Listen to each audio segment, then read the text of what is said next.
தேவதை தொலைக்காட்சி நேயர்களுக்கு வணக்கம். சுப்பையா அப்படிங்கிற ஒரு விவசாயி இருக்காரு. அவருக்கு திருமண வயதுல ஒரு மகனும் இருக்காங்க. அவருக்கு திருமணம் நிச்சயிக்கிறதுக்காக பெண் பார்த்து கொண்டு இருக்காரு. பெண் பார்த்து இறுதியா இறுதி கட்டத்துல பெண்ணும் பார்த்து முடிச்சிட்டாரு. திருமணம் செய்யணும். அவருக்குன்னு ஒரு சின்ன ஆசை இருக்கு. என்ன ஆசை அப்படின்னா, தன்னோட மகனை ஒரு யானையில உட்கார வச்சு, மகனையும் மணமகளையும் யானையில உட்கார வச்சு ஊர்வலம் கூட்டிட்டு போகணும் திருமணத்துல அப்படிங்கிற ஒரு ஆசை. ஆனா அவருக்கு அந்த அளவுக்கு வசதிப்பாடு கிடையாது. ஆனா அவர் வேலை பார்த்துட்டு இருந்த அந்த ஜமீன்தார்கிட்ட ஒரு யானை இருக்கு. அந்த யானையை கேட்கலாம் அப்படின்னு சொல்லிட்டு அவருக்கும் ஆசை இருந்தது.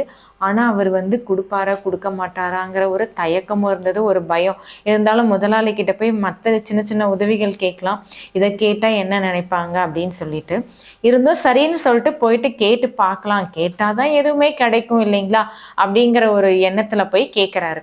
போய் கேட்கறதுக்கு போய் அவரு கேட்டதும் ஜமீன்தார் என்ன பண்றாருன்னா யோசிக்கிறாரு கொஞ்சம்.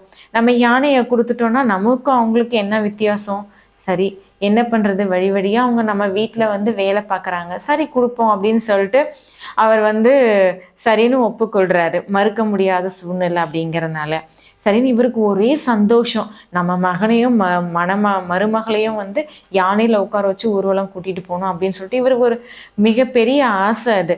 சரின்னு சொன்ன உடனே பயங்கர சந்தோஷத்துல போய் திருமண வேலைகள்லாம் வேக வேகமா அவர் செய்யறாரு. செஞ்சிட்டு இருக்கும் போது போய் ஊர்ல இருக்க மற்ற மக்களுக்கும் பத்திரிக்கை கொடுக்குறாங்க. கொடுத்து ரொம்ப சந்தோஷமா இந்த செய்தியும் அவங்க ஒவ்வொருத்தர்கிட்டையும் சொல்றாரு. சொன்ன உடனே மற்ற மக்களும் பரவாயில்ல, ரொம்ப தைரியமா போய் ஜமீன்தார்கிட்டயே யானையை கேட்டு சம்மதமும் வாங்கிட்டாரே, பரவாயில்ல பரவாயில்ல அப்படின்னு சொல்லிட்டு ரொம்ப பெருமையா பேசுறாங்க. ஒரு புறம் எப்படி பேசுறாங்கன்னா, இந்த விவசாயி சுப்பையா பத்தி பெருமையா பேசுறாங்க. பரவாயில்ல, இவனுக்கு ரொம்ப தைரியம், போய் கேட்டான் கொடுத்துட்டாரு அப்படின்னு சொல்லி வாங்கிட்டு எப்படியோ சம்மதம் வாங்கிட்டான்னு. இன்னொரு பக்கம் ஜமீன்தாரையும் பெருமையா பேசுறாங்க சிலர். பரவாயில்ல, எந்த பாகுபாடும் பார்க்காம நம்ம கிட்ட வேலை பார்த்தவன் தானே அப்படிங்கிற ஒரு பாகுபாடும் பார்க்காம ஜமீன்தார் பெரிய மனசு கொடுத்துருக்காரு அப்படின்னு சொல்லிட்டும் ரெண்டு புறமும் இப்படி மாத்தி மாத்தி மக்கள் பெருமையா பேசுறாங்க. இவனுக்கு இன்னும் சந்தோஷம். எல்லா ஏற்பாடும் செஞ்சு திருமண நாளும் வந்துடுது. திருமண நாள் அன்னைக்கு முன்னாடி நாள் ஏனையில அந்த பலகை போட்டு அந்த பலகை மேல அவங்கள உட்கார வச்சு ஏனையில ஊர்வலம் கூட்டிட்டு வராங்க. ரொம்ப சந்தோஷப்படுறாரு சுப்பையா. அந்த சந்தோஷத்தை திகச்சு பார்த்துட்டு இருக்காரு. ஊர்வலம் வந்துகிட்டே இருக்கு. யானை கொஞ்ச தூரம் வந்ததுக்கு அப்புறமா பார்த்தீங்கன்னா திடீர்னு அந்த யானைக்கு மதம் பிடிச்சிருது. திடீர்னு தூக்கி மணமகளையும் தூக்கி அப்படியே அந்த பல்லக்கோட தூக்கி வீசிடுது. நல்ல வேளை பல்லக்கோட தூக்கி வீசுறதுனால அவங்க தப்பிச்சிடுறாங்க.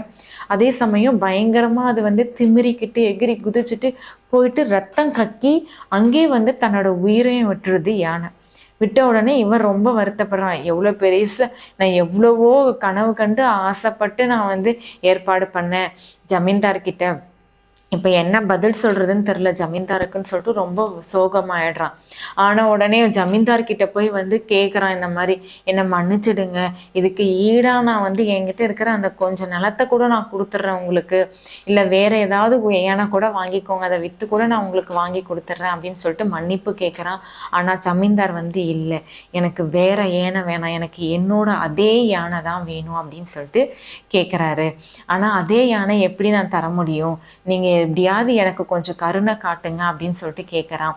இல்லை முடியாது, உன்னை நான் சரிக்கு சமமாக நினச்சி உங்ககிட்ட யானையை கொடுத்ததும் அந்த யானையே செத்து போச்சு, இல்லை எனக்கு அதே யானை தான் வேணும் அப்படின்னு சொல்லிட்டு ஜமீன்தார் ஒத்துக்கவே இல்லை.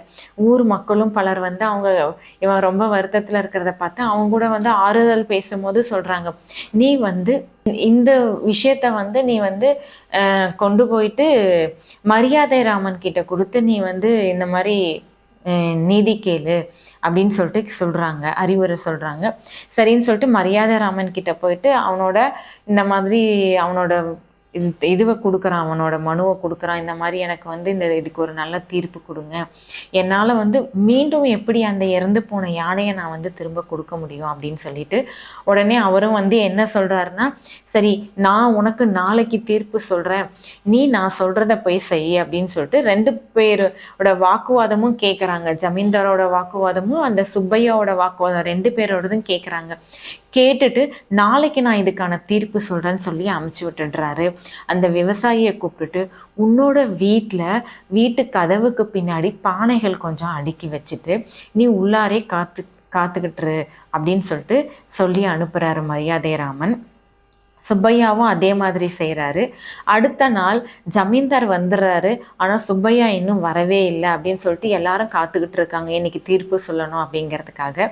சுப்பையா வந்து வரல, நீங்கள் ஜமீன்தாரை வந்து மரியாதைராமன் வந்து ஜமீன்தாரையே அனுப்புகிறார், நீ போய் சுப்பையாவை நீயே வந்து கூட்டிகிட்டு வா அப்படின்னு சொல்லிட்டு இவர் போகிறாரு. போய் கதவை தட்டுறாரு. தட்டும்போது கதவை ஆடுது. கதவு திறந்த மாதிரியே தான் இருக்குது அப்படின்றதுனால இப்படி லைட்டாக கதவை திறக்கிறாரு.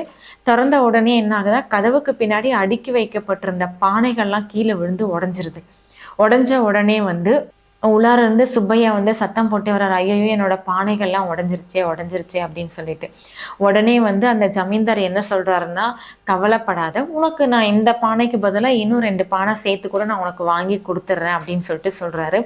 உடனே வந்து சுப்பையா வந்து ஒத்துக்கல, எனக்கு அந்த உடஞ்ச அதே பானை தான் வேணும் அப்படின்னு சொல்லிட்டு அதே பிடிச்சபடியா நிற்கிறாரு.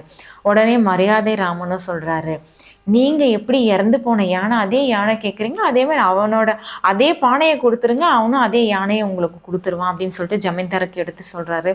சொன்ன உடனே தான் அவனோட தவறு, ஜமீன்தாரோட தவறை வந்து அவங்க புரிஞ்சுக்கிறாங்க. புரிஞ்சுக்கிட்ட உடனே என்ன பண்ணுறாங்கன்னா, அந்த பானைக்கும் யானைக்கும் சமமாயிடுச்சு, நீயும் எனக்கு எதுவும் தர வேண்டாம், நானும் உனக்கு எதுவும் கொடுக்க வேண்டியதில்லை அப்படின்னு சொல்லிட்டு சமாதானமாக போயிடுறாங்க. ஸோ நம்ம வந்து இதுலேருந்து என்ன தெரிஞ்சுக்கிறோம் அப்படின்னா, நம்ம வந்து ஒரு விஷயம் வந்து அந்த விஷயம் தன்னோட மனசில் ஏற்றுக்கொள்ள முடியலை அப்படின்னா நம்ம வந்து என்ன பண்ணுவோன்னா, அதை வந்து திரும்பி அதை சரி செய்ய முடியாத அளவுக்கு நம்ம மற்றவங்க கிட்ட வாக்குவாதம் பண்ணுவோம். அது எந்த சூழ்நிலையும் சரி செய்ய முடியாது. அதனால் எதையுமே நம்ம புரிஞ்சுக்கிட்டு அவங்க அடுத்தவங்களுக்கு வந்து இந்த சிரமம் கொடுக்காத அளவுக்கு நடந்துக்கணும். தன்னோட கோபம் வந்து எந்த வழியில் காட்ட முடியும் அப்படின்னு சொல்லிட்டு பிடிவாதமாக இருந்தோம்னா கண்டிப்பாக அதுக்கு நீதி கிடைக்காது அப்படிங்கிறது தான் இன்றைய கதை. உங்களுக்கு பிடிச்சிருக்குன்னு நினைக்கிறேன், நம்புகிறேன். நன்றி, மீண்டும் சந்திப்போம்.